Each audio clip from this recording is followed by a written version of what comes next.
महाभारत का कटु सत्य यह है कि यह सिर्फ धर्म और अधर्म की लड़ाई नहीं थी, बल्कि इसमें पात्रों की निजी कमजोरियां जैसे अहंकार, ईर्ष्या, प्रतिशोध, धोखे, शकुनी के पास से इंद्र का छल और सामाजिक राजनीतिक जटिलताएं थी, जिसने कुरुक्षेत्र युद्ध को जन्म दिया। यहाँ तक कि धर्म की परिभाषा भी हर पात्र के लिए अलग थी और कोई भी पूरी तरह से सही या गलत नहीं था। और अनंत धर्म की स्थापना के लिए भी अपनों का खोना पड़ा, जो एक ही बहुत ही कड़वा सच है।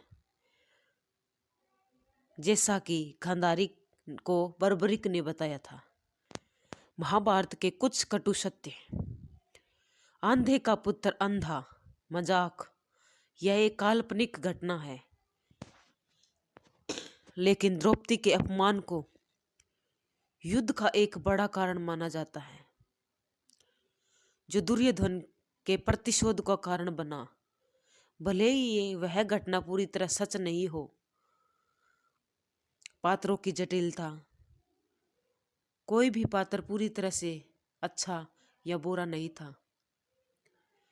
भीष्म की प्रतिज्ञा के कारण हस्तिनापुर का सिंहासन नहीं लिया।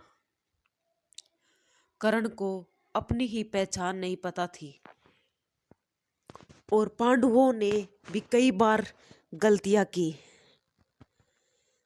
धोखे और छल का प्रयोग धर्म की स्थापना के लिए भी अधर्म जैसे छल कपट का सहारा लेना पड़ा, जैसे कि कर्ण के कवच कुंडल का दान और शकुनी का पासा। कलयुग का आगमन। युद्ध के अंत में कृष्ण ने कलयुग के आने और उसमें होने वाले संघर्षों का वर्णन किया, जो एक कड़वा सत्य था कि धर्म की स्थापना के बाद भी बुराइयां खत्म नहीं होती। जैसा कि गांधारी को बर्बरिक ने बताया, धर्म की अलग अलग परिभाषाएं।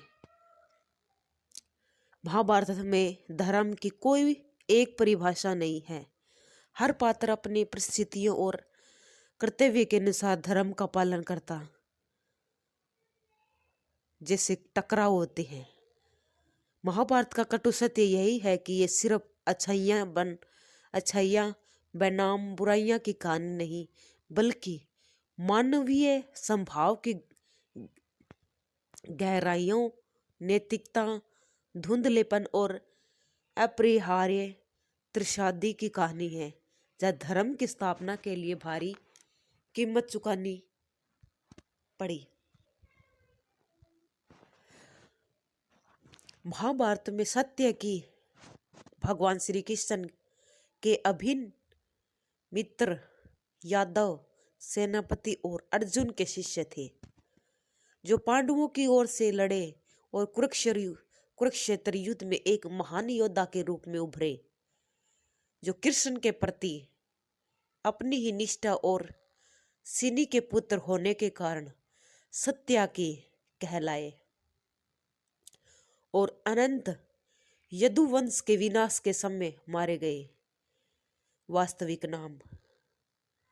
उनका वास्तविक नाम युयुधान था, लेकिन सत्य की पुत्र होने के कारण उन्होंने सात्यकी कहा गया है।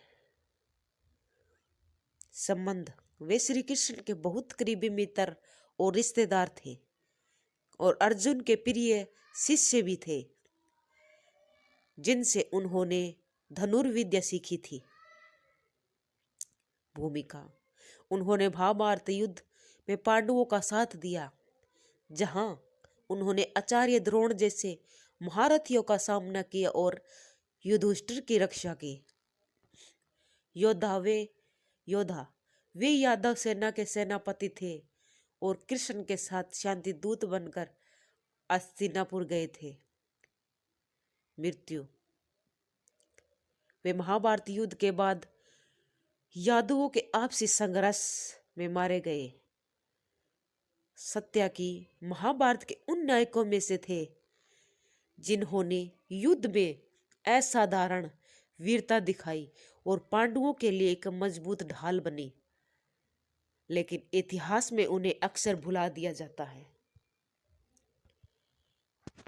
कृपाचार्य महर्षि गौतम सरदवान के पुत्र सरदवान की तपस्या भंग करने के लिए इंद्र ने जानपदी नामक एक देवकन्या भेजी थी, जिनसे गर्भ से 2 यमज भाई बहन हुए। पिता माता दोनों इन्हीं जंगल छोड़ दिया जहां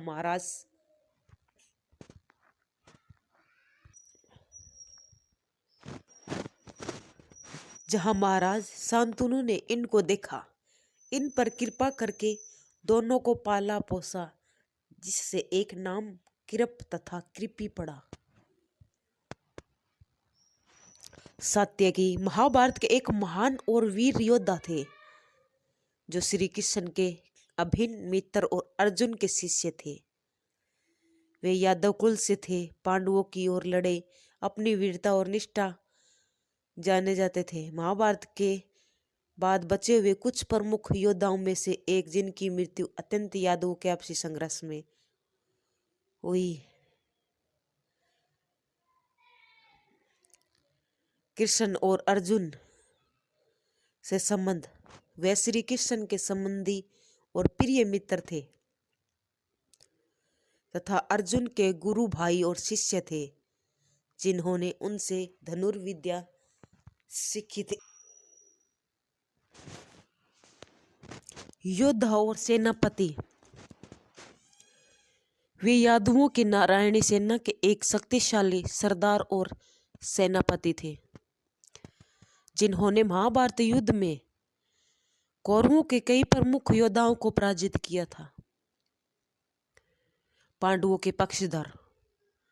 श्री कृष्ण की पूरी सेना के कौरवों की तरफ होने बावजूद सात्यकी ने श्री कृष्ण की अनुमति से पांडवों को साथ दिया और युद्ध में युधिष्ठिर की रक्षा का भार संभाला। विवादास्पद घटना। युद्ध के 28वें दिन निहत्थे भूरिश्रवा का सिर काटना एक विवादास्पद कार्य था, जिसकी निंदा हुई, लेकिन सात्यकी ने इसे अपने सम्मान की रक्षा बताया। मृत्यु। वे महाभारत के युद्ध के बाद जीवित बचे थे, लेकिन अनंत गंधारी के श्राप के कारण वे यादवों के आपसी मौसल युद्ध के मारे गए।